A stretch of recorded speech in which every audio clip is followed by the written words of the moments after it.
नमस्कार मित्रों, मैं हूँ इला मनोभाव के साथ। आज फिर उपस्थित हुई हूँ आपके सामने कुछ तथ्यों को लेकर के।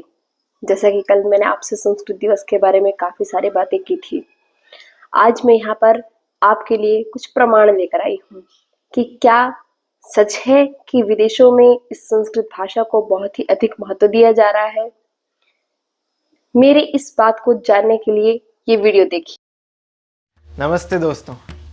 रिसेंटली मुझे नासा का एक रिसर्च पेपर मिला जिसमें साइंटिस्ट कंफर्म करते हैं कि आर्टिफिशियल इंटेलिजेंस से इंटरैक्ट करने के लिए संस्कृत सबसे सूटेबल भाषा है, क्योंकि अगर किसी सेंटेंस के मल्टीपल मीनिंग्स निकल सकते हैं तो आर्टिफिशियल इंटेलिजेंस उसे गलत तरीके से भी इंटरप्रेट कर सकता है।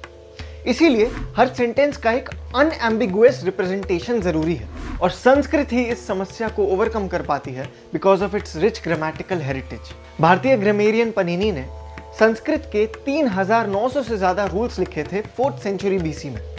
फिर इन रूल्स को 8 चैप्टर्स में डिवाइड किया गया था जिसे अष्टध्यायी कहते हैं। आज की डेट में जर्मनी के इंस्टीट्यूट्स में संस्कृत सीखने के लिए इतनी भीड़ लगी हुई है कि हर साल हजारों एप्लीकेशन रिजेक्ट करने पड़ते हैं। पर हमारे देश में ये भाषा तो विलुप्त होती जा रही है, इसीलिए बहुत महत्वपूर्ण है कि इस भाषा को हमारे देश में रिवाइव किया जाए। दोस्तों, आपको इस वीडियो को देखने से कुछ हद तक इस सच्चाई को जानने में जरूर मदद मिली होगी।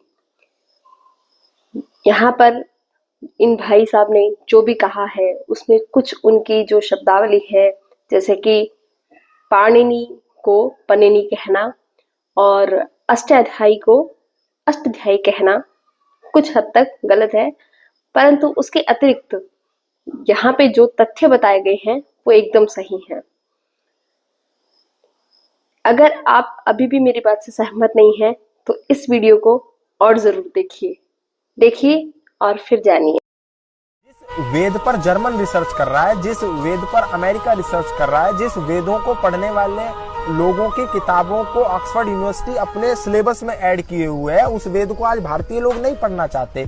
और मैं नहीं कहता कि पूरा पढ़िए, लेकिन थोड़ा ओवरव्यू रखिए। जब 17 जर्मनी के विश्वविद्यालय संस्कृत पर शोध कर रहे हो और भारत के लोग संस्कृत को आत्मग्लानि छोड़िए हिंदी भाषा को बोलना ना चाहते हो मेट्रोपॉलिटन सिटीज में, तब आपको सोचना पड़ेगा कि हम किस दिशा में जा रहे हैं और हमको किस दिशा में। दोस्तों, ये वीडियो देखने से आपको जरूर समझ आ गया होगा कि सचमुच हम किस रास्ते पर जा रहे हैं। क्यों हमारे देश को इस संस्कृत दिवस को मनाने की जरूरत है, क्यों हमारे ही देश के लोग, हमारे ही देश के नेता, हमारा ही शिक्षा मंत्रालय हमें इस भाषा से दूर किए जा रहा है, ये जानने की जरूरत जरूर अब हमें है। दोस्तों, बस इतना ही कह करके आज मैं अपनी वाणी को यहीं पर विराम देती हूँ और जाते जाते एक प्रश्न आपके लिए छोड़ जाती हूँ कि क्या कारण है कि हमें अपने ही इतिहास से दूर किया जा रहा है, हमें हमारी ही भाषा से दूर किया जा रहा है। क्यों ये सब किया जा रहा है, ये जानने की हमें सख्त जरूरत है।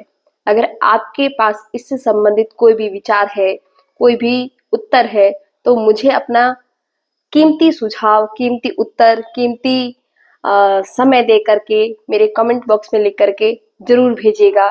और अगर मेरा ये वीडियो आपको पसंद आता है तो लाइक एंड सब्सक्राइब जरूर कीजिएगा। Thank you.